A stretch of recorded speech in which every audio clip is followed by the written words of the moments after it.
Democrats and the media are now unloading all their nasty attacks on rising Trump White House star and new press secretary, Karoline Leavitt. I think she's probably been put in there because, according to Donald Trump, she's a 10.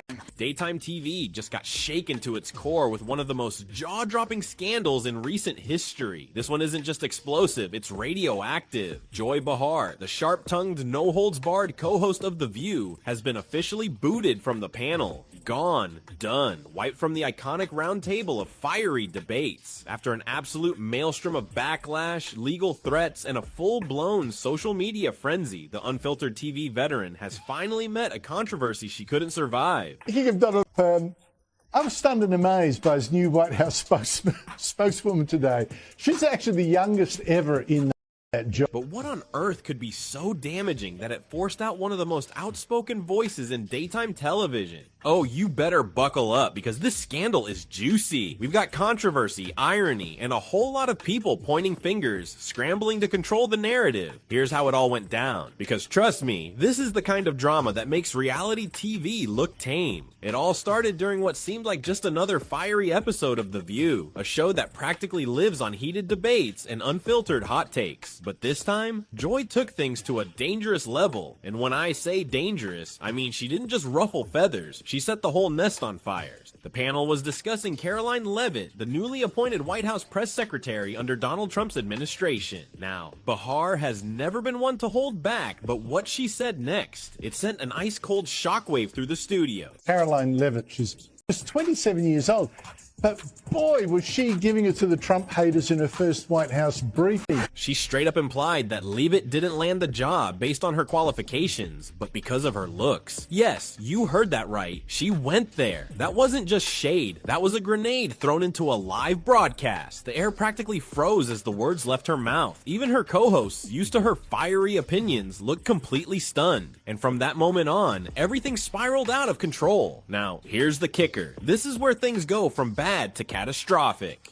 Karoline Leavitt isn't just another political appointee. At 27 years old, she's the youngest person in history to hold the role of White House press secretary. Love her or hate her, that's an undeniable achievement. And regardless of where you stand politically, her resume speaks volumes. She's been in the game for years, working as a communications director for major Republican campaigns, and even holding a role in Trump's first administration. Said something yesterday that really pissed me off.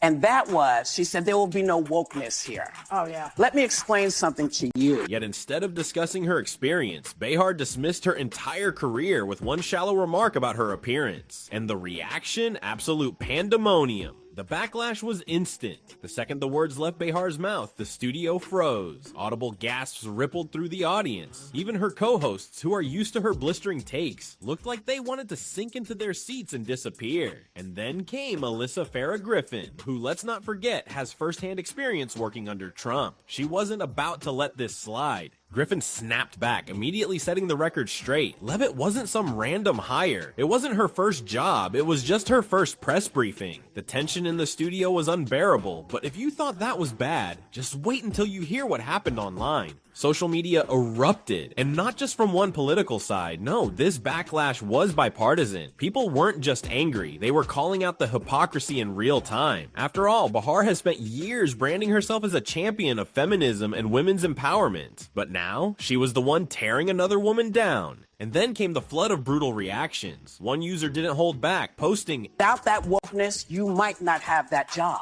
Yeah. Because women were not invited to that table. If a Republican said anything remotely like that, they'd be crucified. Another comment hit even harder. Joy Behar just proved once again that The View only supports women who think like them. And let me tell you, this wasn't where the firestorm ended. Karoline Leavitt, oh, she wasn't about to let this slide. Instead of firing back with just a sharp-tongued statement, she went straight for the jugular. She hit Behar with a lawsuit, and not just any lawsuit. We're talking defamation and character assassination. According to the legal docs, Behar's comments weren't just false, they were malicious, designed to publicly discredit Leavitt and damage her professional reputation. And this lawsuit? It didn't just rattle Behar. It sent shockwaves through ABC, the powerhouse network behind The View. Behind the scenes, it was absolute chaos. ABC executives were scrambling. Do they issue a public apology? Do they double down and back Behar? Or do they cut their losses before things spiral further out of control? The stakes were sky high, and every decision had the potential to make or break their reputation. Even inside The View's own production team, things were tense. Some staffers rushed to defend Behar, insisting that she was simply voicing an opinion, while others quietly admitted that this wasn't looking good. Let's be real. Isn't it rich that The View is saying she got the job based on looks when DEI is all about based on looks? Behar has stirred up controversy before, but this was next level. With an active lawsuit hanging over her and a PR nightmare growing by the second, ABC found itself backed into the tightest corner imaginable. And just when it seemed like the fire couldn't burn any hotter, boom, reports started leaking that ABC execs had secretly been in full-blown crisis mode for days before Behar's official departure. Inside sources spilled that top executives were in complete panic mode, scrambling to figure out how to contain the fallout. Their biggest fear? That this lawsuit wasn't just a one-off problem. It had the potential to snowball into a network-wide disaster. And with the internet watching every move they made, there was nowhere to hide.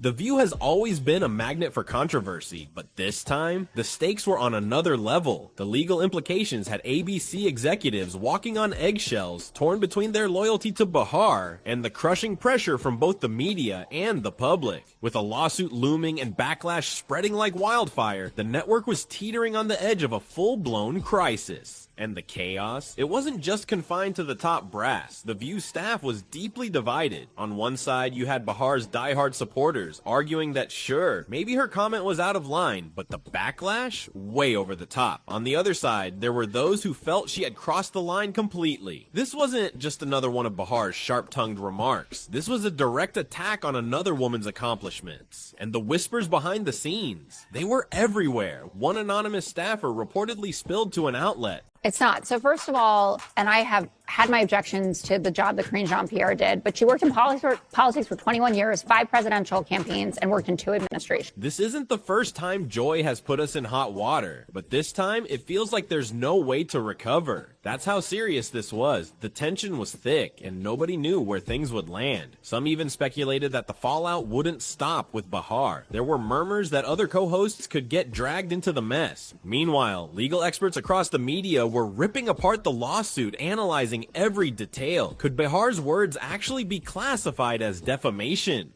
Some believed Leavitt had a solid case, especially given how direct and personal the comments were. Others, however, pointed out that defamation cases against public figures require proving malice, which is an infamously tough battle in court. But one thing was absolutely clear: there was no coming back from this unscathed. This legal fight, it was about to get ugly, and ABC, they were smack in the middle of the storm, caught between a lawsuit, public backlash, and the impossible task of damage control. Meanwhile, Karoline Leavitt, she wasn't backing down, not even a little. In an exclusive sit-down with a conservative media outlet, she fired back at Behar's comments, calling them not just sexist but racist and deeply unprofessional. And she didn't just go on the defensive, she came armed with receipts. Leavitt rattled off her full resume, detailing every accomplishment to shut down the narrative that she was handed the role because of her looks. She made it clear her appointment as press secretary was earned, not gifted. And this only supercharged her supporters. Karoline Leavitt is the press secretary at the White House, doing a great job. Such a great job that the ladies of The View feel the green monster coming upon